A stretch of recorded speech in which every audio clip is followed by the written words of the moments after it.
Hello, my name is Rayla Ramadorai, and I'm the Program Manager for Broadcom Masters, which is the Society for Science and the Public's National Middle Schools. In this presentation, I'm going to go over what the Broadcom Masters is, and this information will be helpful if you are a middle school student interested in applying in the future, if you are a parent of a middle school student or a teacher, or a fair director. Broadcom Masters stands for Math, Applied Science, Technology, and Engineering for Rising Stars, and it is the nation's premier science fair-based competition for 6th, 7th, and 8th grade students.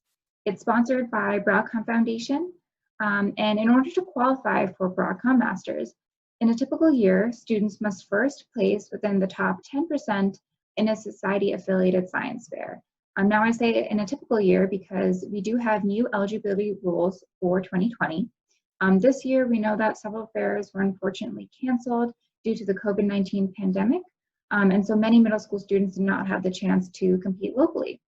So for this year only, we've opened up the competition so that all 6th, 7th, and 8th grade students that were registered to compete at an affiliated fair are allowed to enter Broadcom Masters. So this is a really great opportunity if you are a middle school student who did a science or engineering project this year and were registered already to compete in your fair, in your society affiliated fair, whether the fair happened or not, you are eligible to compete in Broadcom Masters this year. Ultimately, once all applications have been submitted and have been reviewed by our team of evaluators and judges, 30 finalists are selected, and those finalists win an all expenses paid trip to Washington, D.C. to spend a week showcasing their research projects and competing in teams in hands-on STEM challenges. So we know that middle school is a crucial age for young students who are interested in STEM. At this time, they're deciding whether or not to continue pursuing their interests in STEM. And so the goal of Broadcom Masters is really to help identify those talented and interested students at this crucial age, and also help motivate them to continue pursuing their scientific interests by providing opportunities and awards. We hope that young students are inspired by Broadcom Masters by providing recognition, support, and an outlet for meeting like-minded students. So the Broadcom Masters Finals Week is really a unique opportunity for students to come together that share similar interests and similar passions for STEM. We also hope that the application teaches students the scientific method and application writing and how to communicate your ideas, which is a really important part of a student's journey in STEM. I also just want to point out that while the application focuses in large part on the student's research project, Broadcom Masters as a competition really looks at the student as a whole. So as a student moves further and further in the competition, their research project counts for less and less of their overall score. Especially when a finalist gets to finals week, the judges really look at not just how they do during the project showcase portion of the week, but how they do in team challenges, their critical thinking skills, their problem solving skills, their overall knowledge of STEM subjects, and I'll talk a little bit more about that later on in the presentation. So how do you become a Broadcom Master? So the first step is to do a science or engineering project. Next, you'll enter that project into a society-affiliated science and engineering fair. Ordinarily, you'll place in the top 10% of projects at that fair to receive a Broadcom Masters nomination. Again, for this year, however, we've updated our eligibility rules, so as long as a student was registered to compete at their fair, even if their fair did not happen this year, they are eligible to enter the competition. The application deadline is June 10th, 2020. So you'll submit your application by that deadline in order to be considered for the rest of the competition. Once you've submitted your application, we have a team of evaluators that we recruit from across the country that review all the applications and determine the top 300 masters. From the top 300 masters, the top 30 finalists are selected by a team of judges. And those 30 finalists, again, are invited to come to Washington, D.C. to participate in finals week, which will be in October this year. So you might be wondering what a society-affiliated science fair is if you're not familiar with it. Most Regeneron ISEF affiliated fairs in the US are also affiliated with Broadcom Masters, and I've included a link here where you can go, where you can visit to find out if you have a affiliated science fair in your area. So now I'm going to talk through each of the different stages of Broadcom Masters in a little bit more detail. So the first stage of Broadcom Masters is the nominee stage, and a nomination to enter Broadcom Masters is a huge honor in and of itself. In a typical year, each affiliated fair chooses 10% of their middle school population to enter online. That fair also receives a suggested rubric for judging their projects, and nominees receive packets of information about the application and the competition, and they are encouraged to apply online. Again, this year we have different rules for eligibility, so fairs may send their whole list of participants to us. They are all eligible to apply online this year. So once a nominee has submitted their application, they become an entrant. And so we encourage nominees to open their applications early. The earlier you open them, the earlier or the sooner you get communications directly from us with helpful information about the application and just general encouragement to get in there and submit. For fair directors, we have a special login feature in the application system that lets you log in and see which students from your fair have opened or completed their applications. You can't see any other specific information about a student's application other than their name and whether and just their application status. We also have several application webinars that we host throughout the spring. Myself and my colleague Erin Cummins generally do presentations about the Broadcom Masters process, some helpful tips about the application, frequently asked questions, that sort of thing. And so the earlier a student opens an application, the earlier they get information about when those webinars are scheduled. We also have fun digital stickers that are available through the application once you open an application. So that's just added encouragement to get in there. We have several prizes that we offer at the entrant level once a student has actually submitted their application. This year we'll be giving out a free t-shirt to the first 5,000 entrants. And we have tons of other drawings for cool prizes like Raspberry Pis that we'll be doing throughout the summer. Another cool thing is that entrants join the Society Alumni Network. So we really want to congratulate all the students who submit their applications. It's a huge accomplishment. First of all, just doing your science or engineering project and then taking the time and effort to submit an application. So this is a really great accomplishment that we want to recognize you for. So once a student submits their application and becomes a Broadcom Masters entrant, we have a team of evaluators that we recruit from professionals across the country who then read through each application and select the top 300 masters. This year, the top 300 masters are going to be announced on September 2nd, and each of these students also receives special awards and prizes. New for this year, we're happy to provide or to offer a $125 cash prize to all top 300 masters through support from DoD STEM and the Society's membership of the Defense STEM Education Consortium. We also offer a digital subscription to Science News Magazine, a gift from the Lumsden Foundation, and tons more. The teachers of top 300 masters also receive special prizes, and you get to be featured on a special slideshow that we put up on our YouTube channel.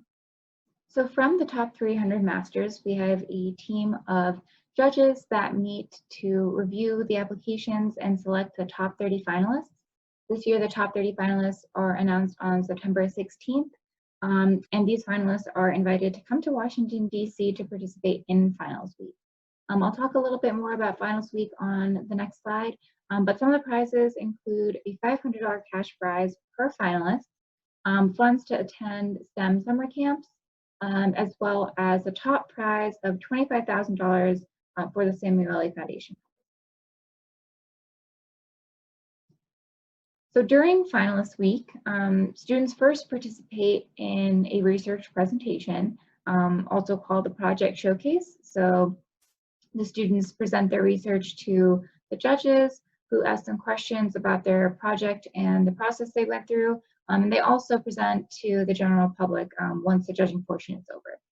After that, students then compete on in team challenges together that cover different aspects of STEM.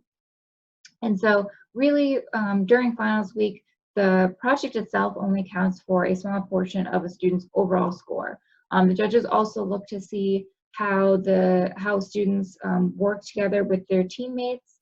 They look at their critical thinking skills, their overall well-roundedness in STEM knowledge, as well as their leadership skills. So Broadcom Masters is an independent evaluation. From the beginning of the application, team projects are allowed, but each team member will be evaluated separately.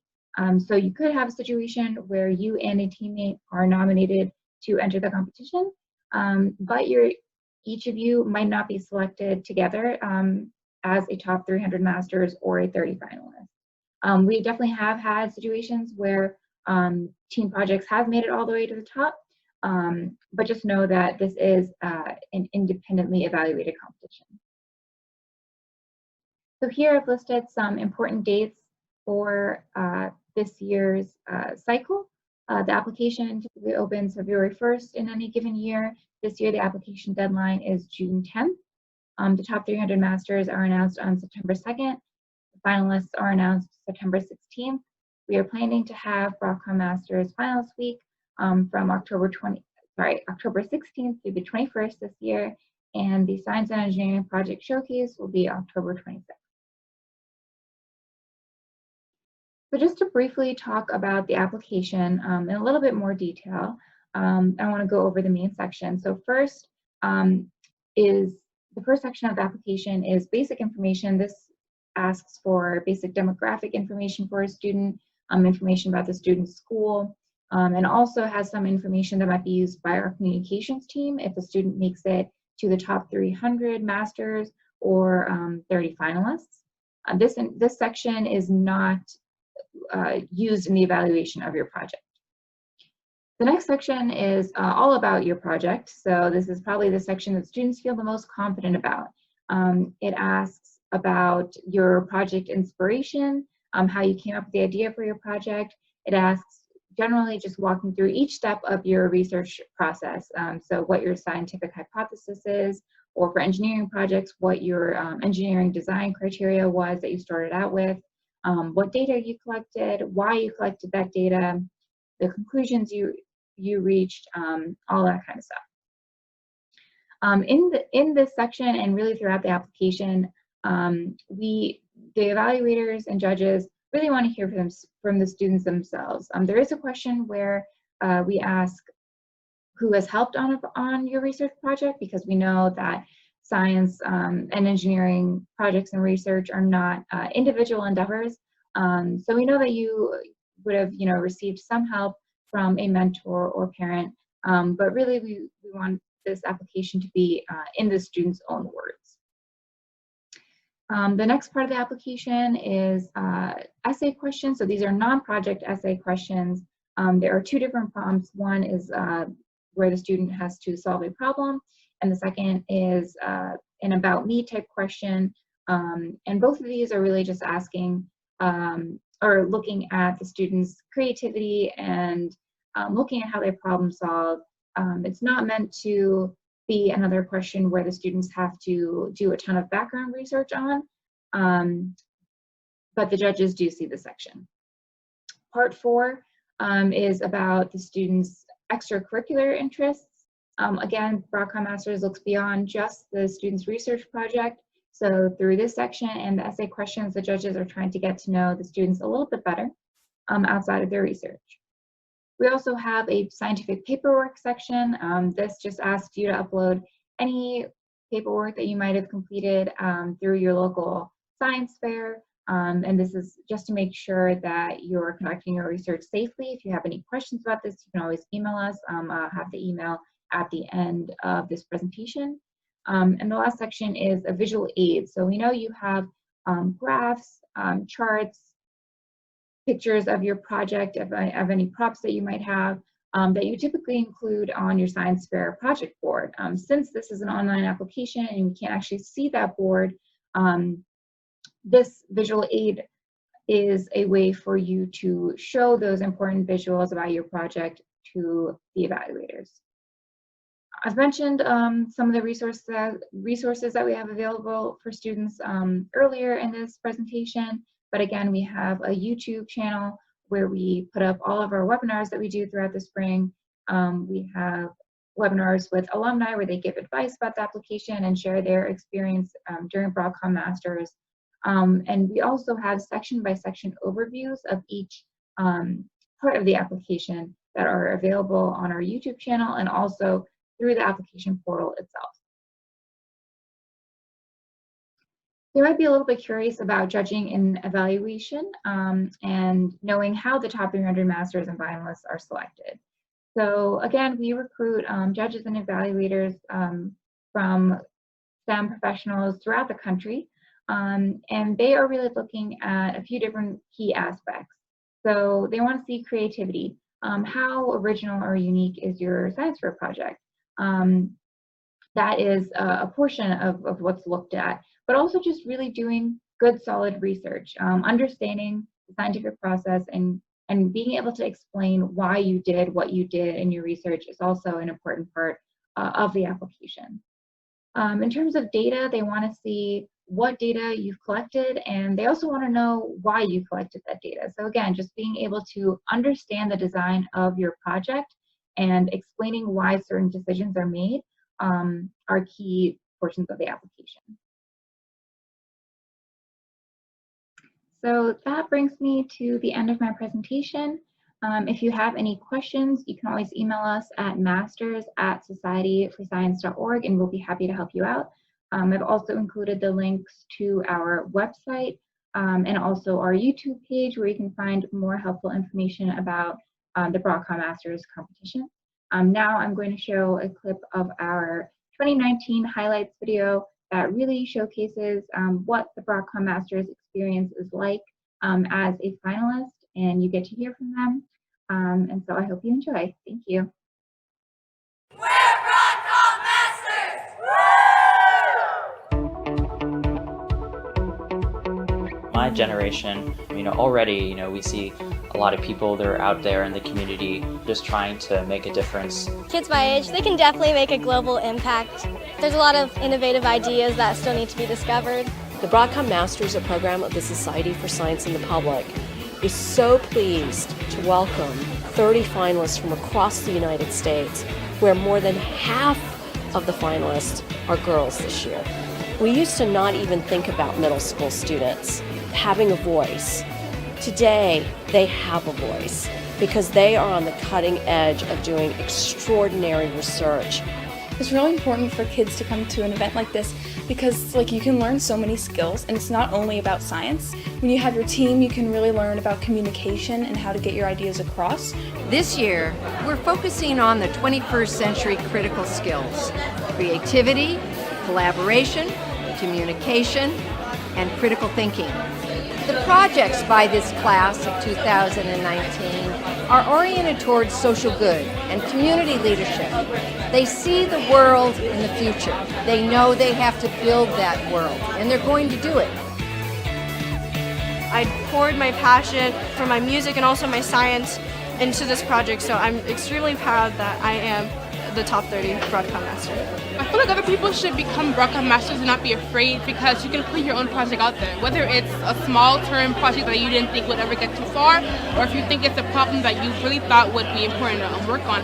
Isn't the ideas the most important part, coming up with something? Really the biggest thing is just to Find something that you like to do, like that you're interested in reading about. If you're doing something that's really interesting, then you'll want to do it far and you'll have fun doing it. I can't believe I'm among all of these people who totally get what it's like to be me. It's very nerve-wracking, but it's also very exciting to meet new people.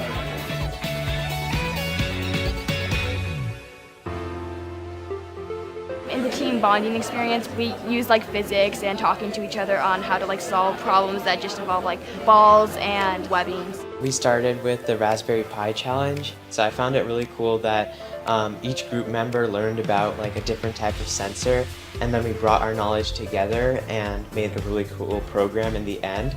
We were tasked to build a structure that would keep vials of insulin cool so that they can be shipped to people who needed them. There was a lot of communication. You had to be able to tell people what was going well or what wasn't going well, or like what you thought could improve the project. We're building an ROV using PVC pipes and other materials to basically go into the water and retrieve about 5 milliliters of a sample.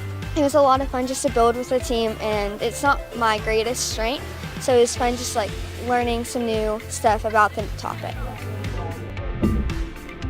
We got to go into the river and we were looking at different biodiversity in the area. For my project, I collected macroinvertebrate samples, so I got small stuff. This is actually really fun because we had some big like crabs and stuff that I'd never seen before. There was a lot of team building as well because we all worked together to help use the net in order to catch the fish.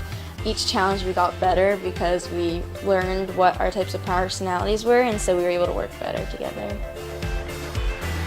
We are thrilled to showcase our young Broadcom Masters finalists and their talents to the public here at the University of the District of Columbia. I hope that my project will be able to, in the end, clean up microplastics from the ocean. I think that it's really sad that a lot of the kids in poor regions don't even get started in the science fair when they go to school. And I think it's really important to show them the opportunities that the science fair provides for them. I live in California, a state where fresh water is very rare. I did research in order to figure out a way to bring us and the rest of the world more water. I love singing, and so developing an app would be a great way to combine my research for other people to train their voices as well. I want to make people's lives better, and through this I found a way to benefit a lot of people, a lot of farmers all over the world. Public Day was fun. There were a lot of experts in the field that came over to talk with us about our project and also give us suggestions about how we could improve and also in the future what we could do. It's important to have a mentor because they're like your driving force. My mentor was my 6th grade teacher, Miss Pettit. She helped me get into doing science projects, made them fun. My mentor was my sister, Emily, who was a past Broadcom master, and she really helped me refine my project and prepare me for this amazing experience. Broadcom Masters gave me a lot more confidence. I've been getting a lot more support now that people understand how important my projects that I do actually are. I feel like I've learned a lot, and I'm excited to move forward in the scientific community and hopefully achieve something and have fun. I'm a Broadcom Master! We're Broadcom